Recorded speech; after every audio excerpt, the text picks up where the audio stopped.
नमस्कार, आर्यस वर्ल्ड में आप सभी का स्वागत है। रोज़ की तरह हम फिर से लेकर हाजिर हैं आप लोगों की सेवा में बहुत सारे ऐसे किचन के हैक्स जो कि आपके काम को आसान बनाएंगे और आपके पैसों की भी बचत करेंगे।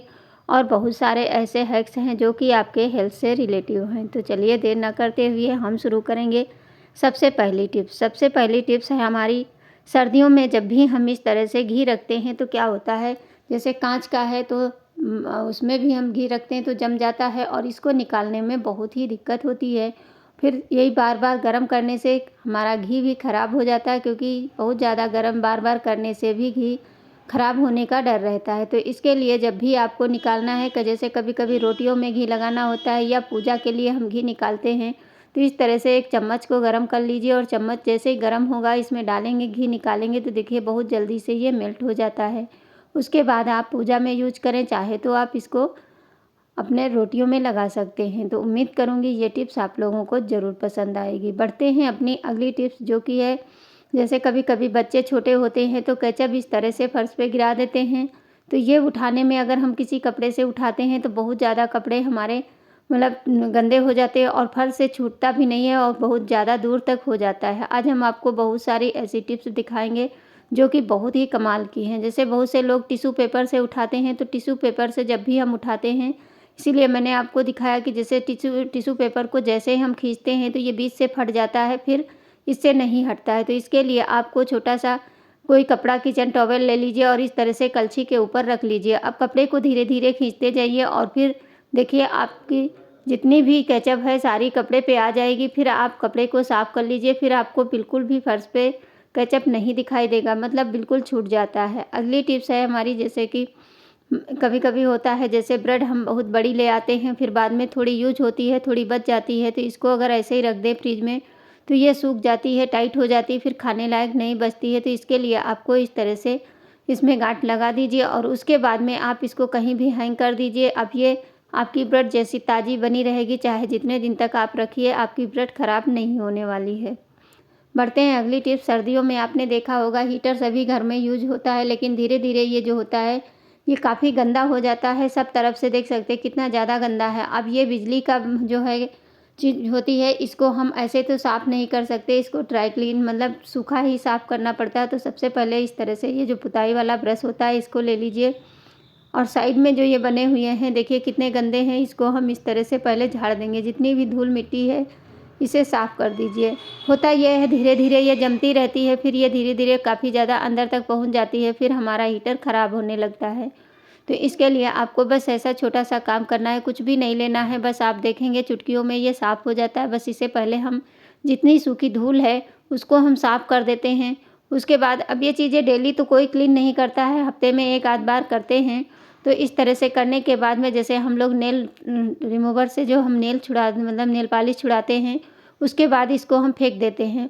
उसे फेंकने के बजाय आप इस तरह से क्लीनिंग की जगह जगह पे यूज करेंगे तो ये बहुत अच्छे से क्लीनिंग करता है, बहुत अच्छे से सफाई हो जाती है। चलिए अब इसको हम सिर्फ एक ही कागज़ से साफ करके दिखाएंगे, जिससे हमने नेल पॉलिश छुड़ाई थी उसी से हम इसको पूरा क्लीन करके दिखाते हैं। बहुत ही अच्छे से ये क्लीन हो जाता है, आपको कुछ भी और बहुत अच्छे से शाइनिंग आती है, मतलब एकदम नए जैसा हो जाता है। बिल्कुल भी इसमें कोई दिक्कत नहीं होती है, ना हमें पानी की आवश्यकता पड़ेगी और ना ही हमें किसी चीज़ की ज़रूरत पड़ने वाली है। बस ये वैसे ही पोंछ दीजिए। उसके बाद में कोई सूखा कपड़ा ले लीजिए, उससे आप इसे पोंछ सकते हैं।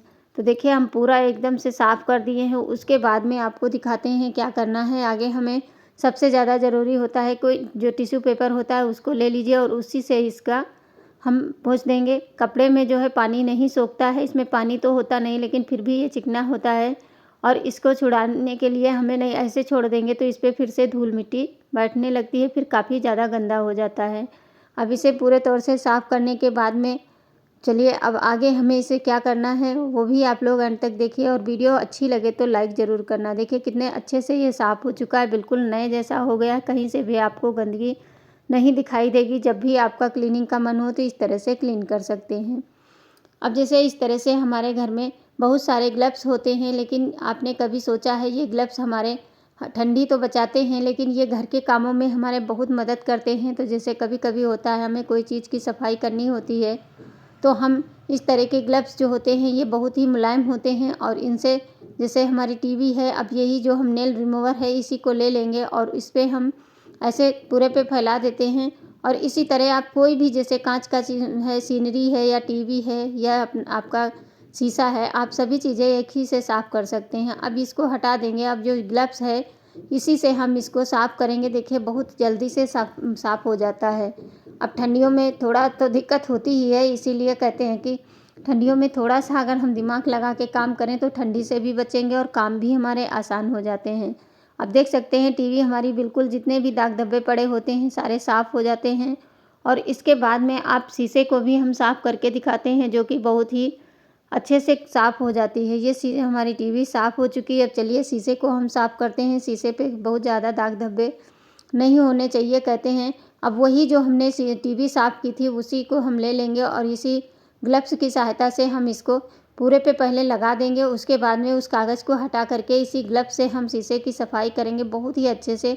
जैसे कभी कहीं पे देखा होगा आपने कि कांच की टेबल होती है, उसको आप ग्लास को साफ़ कर सकते हैं। कोई भी चीज़ साफ़ करनी है ये बहुत अच्छे से देख सकते हैं कितने अच्छे से शीशा हमारा एकदम चमक गया है और टीवी भी हमारी क्लीन हो चुकी है। तो उम्मीद करूँगी ये भी टिप्स आप लोगों को ज़रूर पसंद आई होगी। देख लेते हैं अगली टिप्स। जैसे जब भी हम सर्दियों में पोछा लगाते हैं तो पानी कितना भी हम अच्छे से पोछा लगाएं लेकिन फिर भी पानी रह जाता है, तो उसके लिए आपको सीलन की बदबू आने लगती है। तो इसके लिए आपको 1 चम्मच बेकिंग सोडा डाल दीजिए और 1 चम्मच नमक डाल करके थोड़ा सा एक ढक्कन लाइजॉन डाल के आप जब भी पोछा लगाएं तो ये तीनों चीज़ें डाल करके लगाएंगे तो जो बेकिंग सोडा होता है ये नमी को सोखता है और हमारा घर जो है सीलन से बचा रहता है, क्योंकि सर्दियों में ये दिक्कत होती है। और फिर क्या होता है जब भी हम पोछा लगाते हैं तो सर्दियों में बैठ करके जब पोछा लगाने लगते हैं तो हमारे मोजे गीले हो जाते हैं।